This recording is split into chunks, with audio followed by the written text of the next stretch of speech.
Alright guys, doing a podcast now. What time is it? 8:15. Won't be live tonight. Apologies, but it will be a podcast in the sense I'll do my recording. Reason being is I'm going to head back to the gym later on, and I can get in after 8:30. But I've been up since 5:30, otherwise I'll go a bit later. But if I go later, I'll probably fall asleep before then. So this week, we've had a few questions actually. If you're on the expat scene for the Philippines, Rike did a video about expats in the Philippines, and expat life isn't for everybody. This is one of the, I agree with him 100%, because there's a couple of things to this. Firstly, a lot of people rely on the safety net. There's a lot of people in the Philippines that shouldn't be there because they were a burden in their home countries and they've become a burden in the Philippines. They're not capable of looking after themselves a lot of the time. And they can actually become a problem for the locals as well. If you look into some of the stuff that's happened, there's plenty of stuff out there to go and review yourself. There's also a lot of people that use and abuse the local women. Don't agree with that either. I get it if you're both adults and going in for the long-term relationships, if that's based on the expectations, but if you're playing the field at the same time, promising that to get what you want, I've got to admit, you disgust me. You really do. If you're complaining about Western women, you are part of the problem, because you're creating an environment which changes the way people see men. So you become part of the problem instead of part of the solution. Then there's people that will struggle in the fact that it can become painful with the traffic, the loud noises, the roosters, people doing stupid things in West, when you compare it to Western mentality, because your culture's different. So what you think stupid, locals find normal. What irritates you doesn't bother the locals. So there's many reasons, and Enrique's video did cover a fair few of those topics. My view on it, and I don't think he covered it enough, was there's also people like myself that are sort of half in and half out, because been there, spent nearly a decade there, moved over to Spain, enjoying Spain, work in the UK, take the money back to Spain. I'm getting the best of both worlds. I'm getting the higher income while enjoying the life of Spain. I do find on the other side of that, though, everyone thinks you're on holiday permanently when you're actually working from your own home office, because when they're sat at their home office in their spare bedroom in Milton Keynes or something, they think, oh, he must be sat on the beach because he lives in Spain. No, I'm doing exactly the same. I just have better weather, better food, better environment. I'm not complaining. I love what I've got, but I can't see why people need to complain about other people doing better. And I say better because that's why they're whinging. It's not a case of I have got better. In my world, I don't even compare it. I made the choice to do this because I wanted that. But at the same time, if somebody lives in, let's say, the Lake District and live by the lake, I'm sure they have a fantastic time as well. So it's not a case of, it's always that grass is green on the other side, and some people have a chip on their shoulder about it.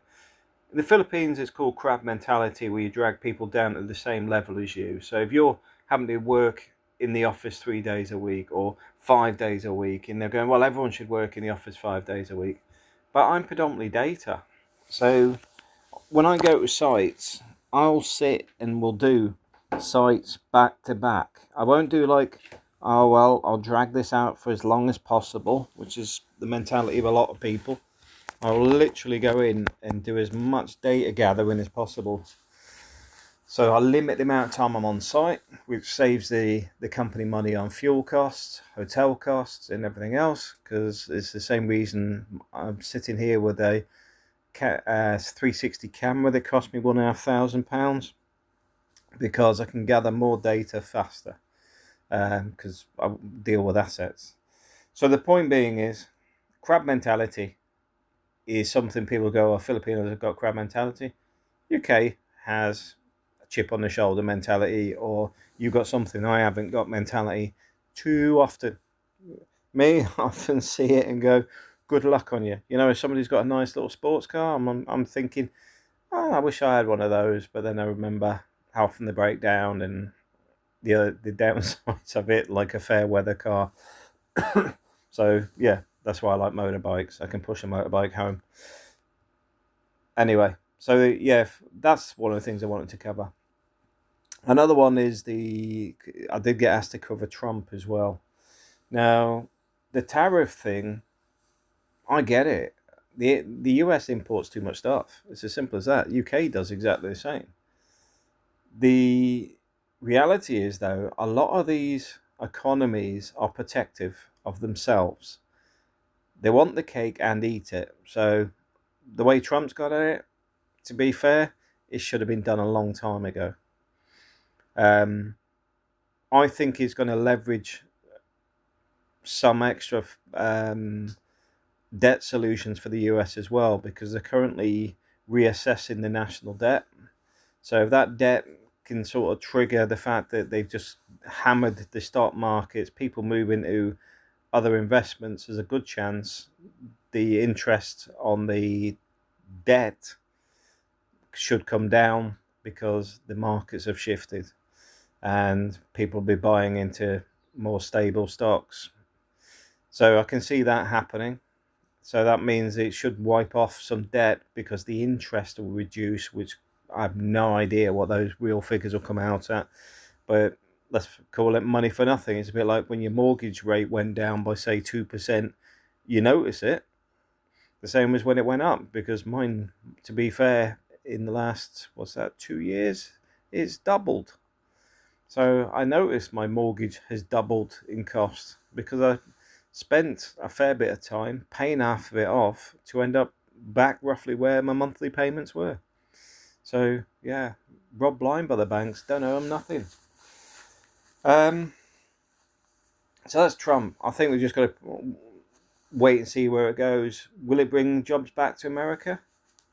I've no idea. Really don't. I can't see it having a long-term negative effect, that's for sure.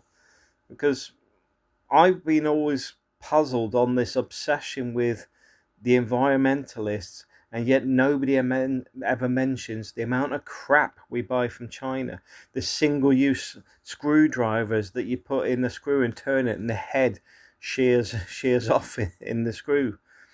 The amount of throwaway items, the amount of cheap clothing that you stick in the washing machine and it shrinks in the first wash. We've been importing crap for a long time. So yes, I'm a fan of the tariffs. We may actually be heading back to a direction where we buy quality over having a brand name. The brand should be representative of the quality of the goods, not just simply a name for namesake to give Shaq O'Neal a new house or something. I'm not interested in that crap. This may actually be a valid thing of actually improving the nations generally. But I've got to admit, I do buy a lot of I always forget the brand name. There's a certain t-shirt I buy from a shop which I forgot the name of, simply because the cotton's very soft. I like the V-necks, and I must have about 40 to 50 of their t-shirts. And it's not because I buy it because of the brand, I buy it because the t-shirt's actually good. But at the same time, I buy 3XL because it shrinks. So once it's shrunk, it's actually the right size. And no, it's not because I put on weight. It's one of those t-shirts. If you bought it, you think you're putting on weight, because the first wash, it's already like a. If you bought the right size, it's probably like like those, like belly tops that girls wear, or crop tops or whatever. because it does shrink massively. But the fabric's really good, so hence I buy a lot of those. And I suppose that's the key to a lot of things out there, is buying the quality. Don't buy for the churn. Um, and I do that with most things, to be fair. I mean, I've got to admit, I'm buying Skechers for shoes lately simply because they're comfortable for walking around sites. But are they any good? I mean, at the moment, I find they're a good, comfy shoe to wear, but they're not the prettiest. But I haven't had to wear brogues or anything like that for work in recent years, because I've been stuck doing more data analysis, so I look more like a surveyor than management lately, although technically I am surveying. Okay, so that's moving on from Trump. What do I think about Le Pen? I think we're in a very precarious place in Europe at the minute. The constant suppressing of people, the time will eventually see things bubble to the surface, and what that looks like, I have no idea, but it won't be pretty. At the moment, I think if you look at the UK, it has no leadership. Farage seems to have lost a bit of favour with people over the Habib, and then what's his name, Lowe, is it? So there's been a few things there that have upset that apple cart, and they may have start to run out of steam now, because reform's not actually reforming. It seems to be becoming more of a second Conservative Party in a weird way. And I do think they need to get their act together. My personal view is Lowe and Ben Habib should set up a second party that coalition works with reform, and that may actually make sense. The reason being is, if you look at the way reform is, you've got Farage trying to pull in conservative voters and middle of the road, which then doesn't align with people that would vote for, say, that are aligned with, say, Tommy Robinson, the anti-grooming gangs, and more on the strong deportation. But it doesn't mean you can't have two parties that are similarly aligned, and they don't have to agree on everything because they're separate parties. And my view is that'd probably be the best move for both those to make, because then they can both sweep up all the votes. But what do I know? I'm not in politics. I'm too honest for politics, I think. So what have I been doing that's productive this week? Because I do tell people it would be productive. So what have I been doing? So first thing is, I've just bought a nice Canadian guitar. I'll stick a picture of it up on the group. On the Discord, which I'm going to start learning to play this week, because I've got a bit of breathing room, because I've done my endpoint for my master's degree now. Well, the pre-meeting, so it's like the learning part is done. I've submitted so I can have a presentation meeting, then I've got to do a presentation, then I've got 12 weeks of the final assessment. But the good thing is the paperwork signed off work-wise. I mean, it was a weird meeting on Friday, and I don't know whether I should talk about it or not. But it was a bit like the person that attended the meeting from where I work was trying to present it as if they had done the work, and it was really odd, because it's one of those things where the meeting's about me, and I'm not being selfish, but it's literally, has Matt finished his paperwork? Has Matt presented it? Has Matt gone through the process? Is it Matt? It's literally me, because it's for my level 7, which is a equivalent of a master's degree if you don't know what a level 7 is. And he's like, oh, well, this is my strategy. This is it. I'm like, you do realise my lecturer is literally copied in on any emails, and there's been almost no transactional flow of emails. They've all been one way. And no, you didn't write any of it. You didn't get involved in any of it. You did very little. I had to be very proactive in gathering everything I needed for the course because I had very limited access within the business simply because of the way things are. Not on my effect, but just the way the business is generally. So, for example, most of the contractors have changed, most of the staff have changed. So when you're trying to build a picture and go through assessments and things, when you're trying to get testimonials and stuff, I'm probably the last person left for the southern region. So very limited access to anything. So saying it, this is you and this is that, it was just weird. Weird. As what's her name? Zellweger? Weird. The Snow White person. With the tan. So yeah, I've done that. Today I've already started the lean management course. I've already started another course. I've got another course stacked up behind that for environmental sustainability. Another one behind that, which is for mental health. Mental health first aid. Because I've already qualified as a counsellor, which I may or may not mention. So I thought I'll do that one because that's actually before the counselling sessions. That's before you need counselling. But I've done more on the well-being stuff lately, not because I'm a big fan of it being called well-being. I mean, my view is the weird is trying to make people ill.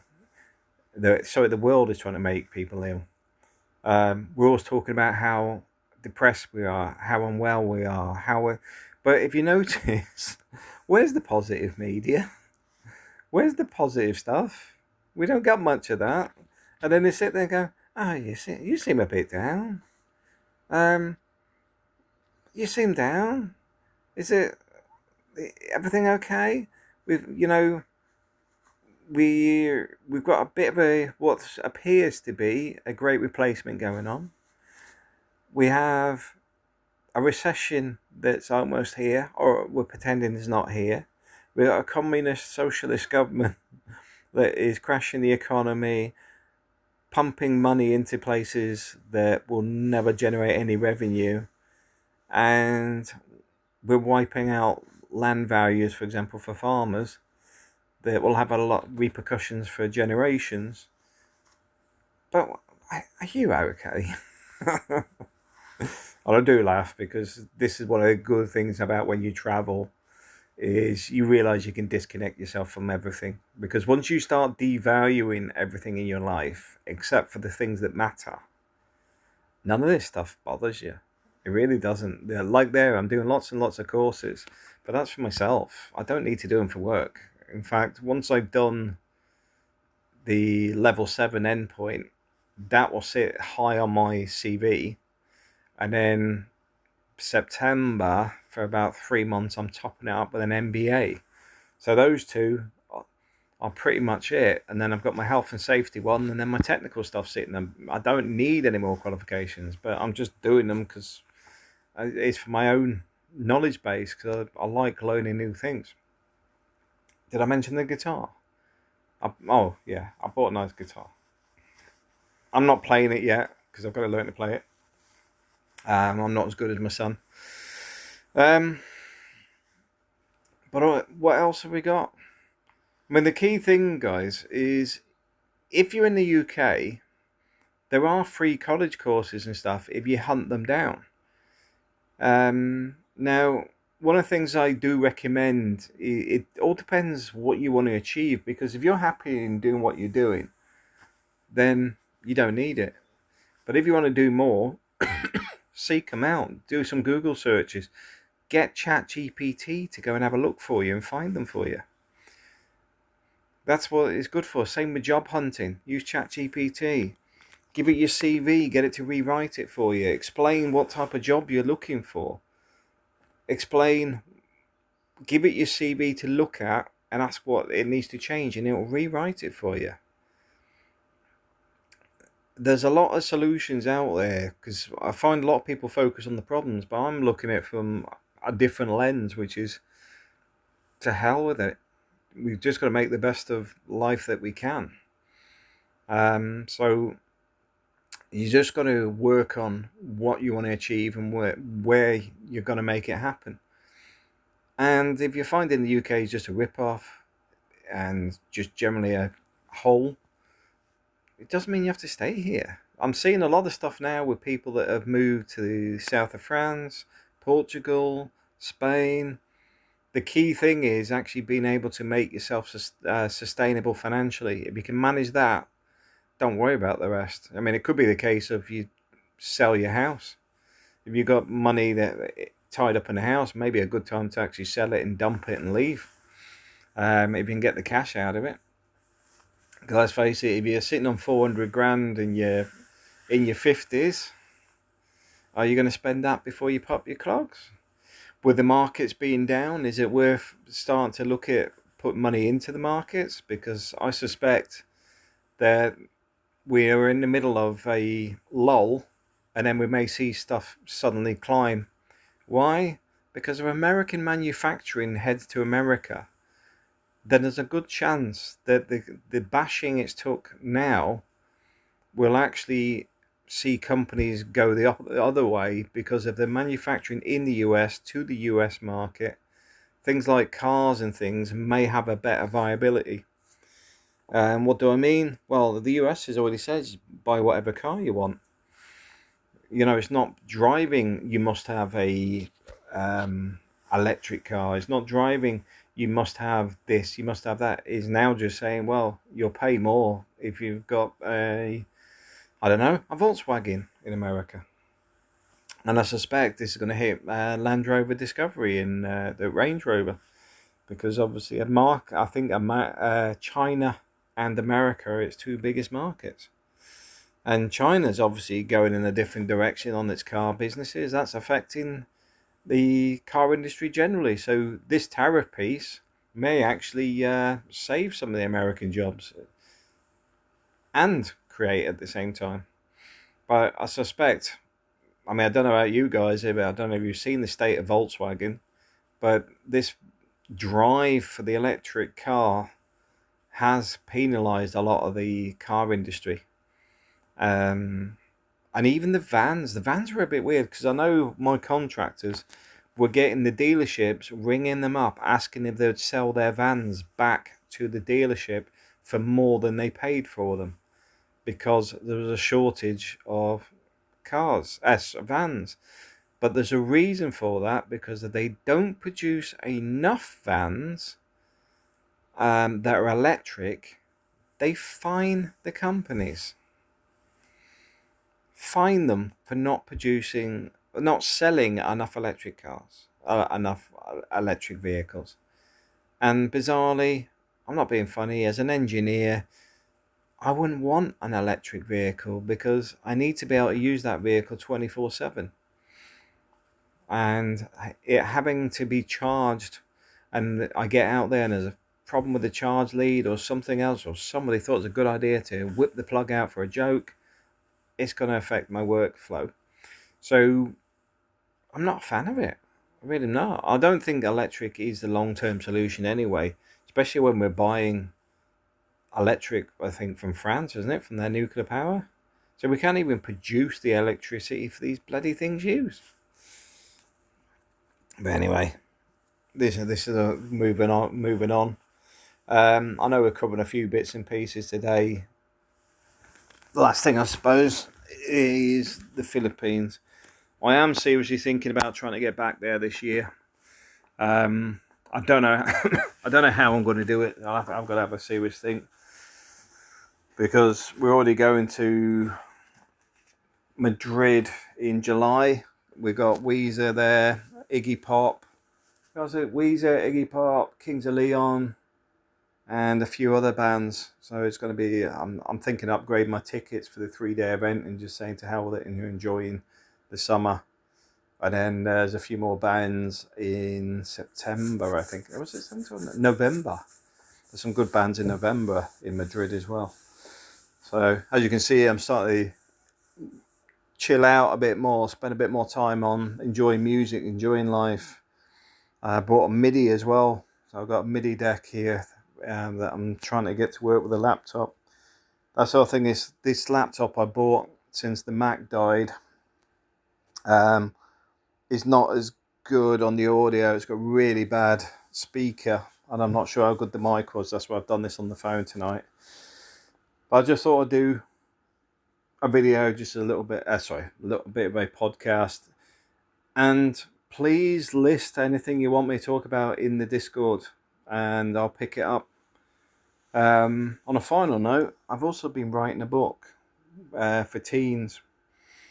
So I'm looking at the way the environment is that's trying to tell boys that they're scum of the earth or whatever, and trying to go down this false misogyny nonsense. Don't get me wrong, I'm not the biggest fan of what's his name, Andrew Tate, but the fitness aspects, the looking after yourself, the ability to start your own business, the ability to organize yourself, these are things that he's only filling a void. So my view on it is, if, instead of people whinging at it, look at why he exists. Because let's face it, didn't have that sort of stuff when I was a kid. It was actually sort of normalized because it was normal. The bits where he's got dodgy business enterprises, that's one thing. But even if you look at Tim Ferriss, I think in the 4-Hour Workweek, he describes being an expert is just knowing more than anybody else in the room, which is actually the reality. So it is a case of getting teens in the right direction. And I am saying teens because girls are being bashed with this feminism crap in the same way. Boys are sort of being played down.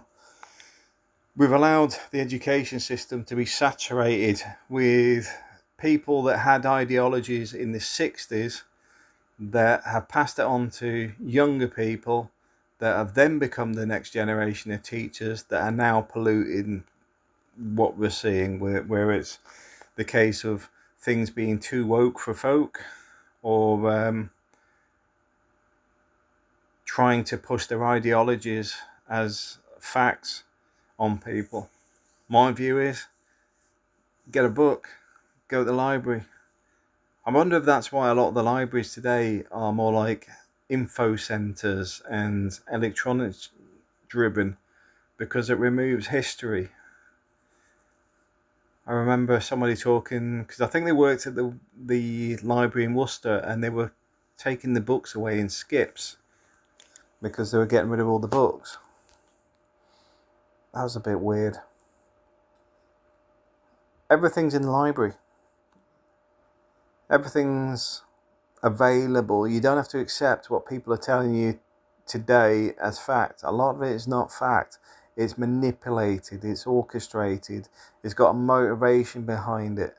It's like when you see these people that get really argumentative and arsy about basic things, it's because you've challenged their ideology, because they hang around in their little groups of their own people, and when it's challenged, they don't know how to deal with it, because most of the time it doesn't make any sense.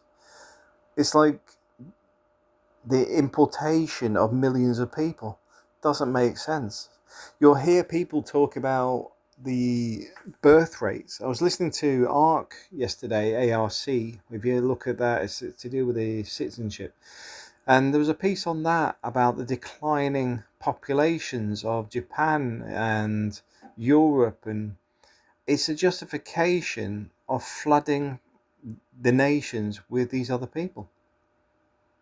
Here's a fact. The reason people are not having kids is because you're making them bloody miserable. You're creating divisions between husbands and wives, between females and males, between generations, because you hear Gen X, Gen Z, Gen Z. Everything is being separated out to constantly drive hate. We've got to step away from that, step out from that. We're better than that. And we are, because we can read. We can do our own research. We don't have to accept what these people tell us.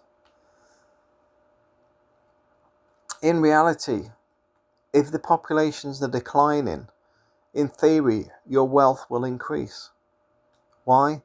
Because there's less people to do your job, which means there's more demand for you doing the job. Call me old-fashioned. I don't see that as a bad thing. People are getting older. Yeah, they're getting older. The cost of living's going up, which means a lot of people that would love to retire on their pension previously can't afford to retire on their pension, so they're working. So maybe the solution is people can get their pensions, and if they want to work, they can work, and a lot of people will, because they'd gladly you go and do something else. They may drop out of being a manager of something because it's a horrible job, but be quite happy working in a warehouse or I don't know, selling TVs or something. Retirement is not the end of the line. It's up to people, and the reality is we don't need a lot of unskilled people. What we need is people just to accept things were fine up until they started trying to destroy stuff. Go back 30 years, things were okay. You could go to the pub and it was a reasonable cost for a pint. You could go out for a meal, it wasn't a rip-off. The minimum wage was not driven up. The education system wasn't devalued by creating degrees for degrees' sake. So you now got people complaining that the rate for a graduate used to be 3 times the minimum wage. It's now 1.5 times. I would argue the toss that every graduate I've ever met in my industry thought they were great at their job, but had no experience, low ability, lacked empathy, and were often extremely arrogant and negative. But anyway, reality is life was better. Don't care what anybody says. We didn't have these divisions. We weren't arguing, constantly being told about you must accept these things. You must accept immigration is a must. You must accept that your religion is second class. No. Because the old days, religion wasn't really anything really people discussed, unless you were trying to avoid going to church on the Sunday. Immigration wasn't really a topic. Immigration come in with people coming in from Poland and other parts of Europe as part of the Blair transitions. So, which is all part and parcel of what we got. This is the open border version of that has extended that to the globe. What are we expecting as an output from this? What you think they're going to flood this nation and we're suddenly going to be more productive? Sorry, this may shock you. A lot of these people have never worked a day in their lives. And I know from my days up in Birmingham dealing with, I think it was Bloomsbury Estate and the guys in from Somalia, they were very proud of the fact that the country pays them to do nothing. Not because they see it as a negative thing, that's the problem. They just see it as, you're giving us money. It's not a case of, I'm ashamed of taking the money. It's, you give me this, you give me a house, you give me that. Yeah. They just see it as, thank you very much. There is no concept of where that money come from, because they were probably doing it before elsewhere. Let's face it, you make it this far, charities are busy there giving you free stuff when you get through the door. People giving you a free hotel room, your meals are sorted out, etc, etc. And don't get me wrong, I don't think it's a great life, because let's face it, if you're stuck in the hotel side, that probably wasn't what you were told you were going to get. when you paid what, £5,000 to smugglers to get here in the first place. My view is, but beyond that, so whoever you are, what are you going to produce for the country? The answer is probably nothing. You're probably going to produce nothing that pays your way in your lifetime. And I believe the stats currently say, I think 5% of all people that have sort of come in since, I can't remember the actual date. Let's just say it's not recent. You know, you're not talking the last couple of years. We're talking going back further, maybe 20 years. 95% take more than they produce in the economy. And why do I put it in financial figures? Because they're not integrating. They're not part of the country. They're here to take. I'm quite happy when people are part of the economy. I'm quite happy when people produce. When I go to Dubai, Oman, Qatar, or anywhere else, they know I'm there for a purpose. The purpose is to make money, provide my services to the industry that's requiring it, and then I leave. I don't ask for a house. I don't ask to sit at home and just get paid. I provide services that they need and go. And I'm quite happy to see the same in the UK. I'm quite happy to see more dentists, doctors, surgeons. But we're not getting them.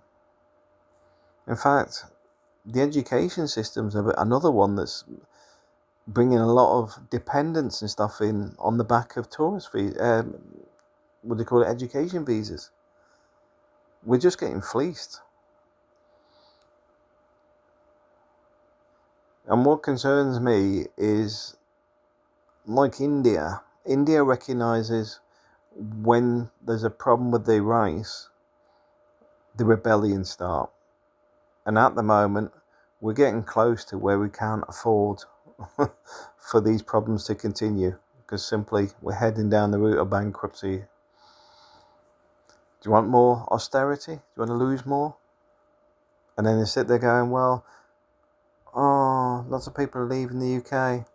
Yeah, the people that leave the UK are normally the ones that can find a way to make an income elsewhere, which means they've got skills that other countries want. What are you left with? The people that can't leave, or people that are riddled with debt? And I'll be honest with you guys, here's a trick you may not realise. If you're that flooded with debt, if you disappeared for 6 years, you'll probably find you drop off every single credit report. That's realistic. Have a look yourself, research it yourself, because do not take my word for it. But in reality, if you're that stuck, you may be better off just getting what you can and just disappearing for 6 years and coming back, and you'll be dropping off your credit scores and everything else. So this is why I'm a big fan of owing nothing. This is why my mortgage is bothering me, because it's the last thing, well, that and the new car, those are the last two things that I owe money for in my life. I just want them gone. Once that's gone, my freedom is back. But anyway, guys, it's a long video, so I'll just upload this and hope you enjoy it. Thanks for listening.